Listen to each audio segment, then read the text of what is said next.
শরীফ ওসমান হাদি কিন্তু গুলিবিদ্ধ হয়েছেন বেলা 2:30টার দিকে বিজয়নগর এলাকা থেকে। এবং কি আমি বর্তমানে রয়েছি কিন্তু রাজধানীর ঢাকা মেডিকেল কলেজের সামনে। এবং কি আপনাদেরকে যদি একটু দেখানোর চেষ্টা করি যে এই বর্তমানে যে পরিস্থিতি, যে সেনাবাহিনী দ্বারা কিন্তু এখানে পর্যাপ্ত পরিমাণ নিরাপত্তার ব্যবস্থা করা হয়েছে। এবং একটু আগে কিন্তু আমরা দেখতে পেরেছি যে জামাতের আমির এসেছিলেন এবং কি জাতীয় নাগরিক পার্টির আহ্বায়ক নাহিদ ইসলাম এসেছিলেন। এবং ইতিমধ্যে কিন্তু আমরা আপনাদেরকে দেখানোর চেষ্টা করছি যারা আসছেন এখানে।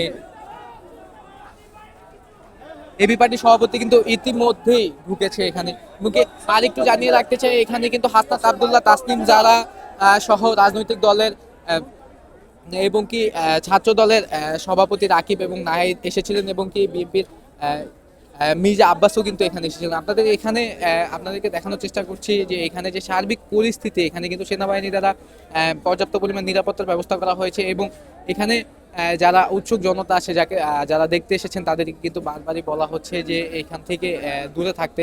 সেই বিষয়টা কিন্তু আপনাদেরকে এখন দেখানোর চেষ্টা করছি।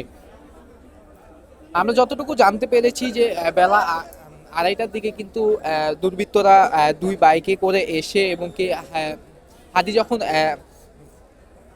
তার প্রচারণা শেষ করে যাচ্ছিল, তখন কিন্তু দুই বাইকে দুর্বৃত্তরা এসে তাকে গুলি করে যায় এবং তাৎক্ষণিক কিন্তু ঢাকা মেডিকেল কলেজের জরুরি বিভাগে তাকে ভর্তি করা হয়। এবং কি আপনাদের যদি একটু সামনে দেখানোর চেষ্টা করছি, এখানে কিন্তু প্রচুর মানুষের সমাগম বর্তমানে রয়েছে। এই ছিল আমার কাছে ঢাকা মেডিকেল কলেজ থেকে সর্বশেষ আপডেট।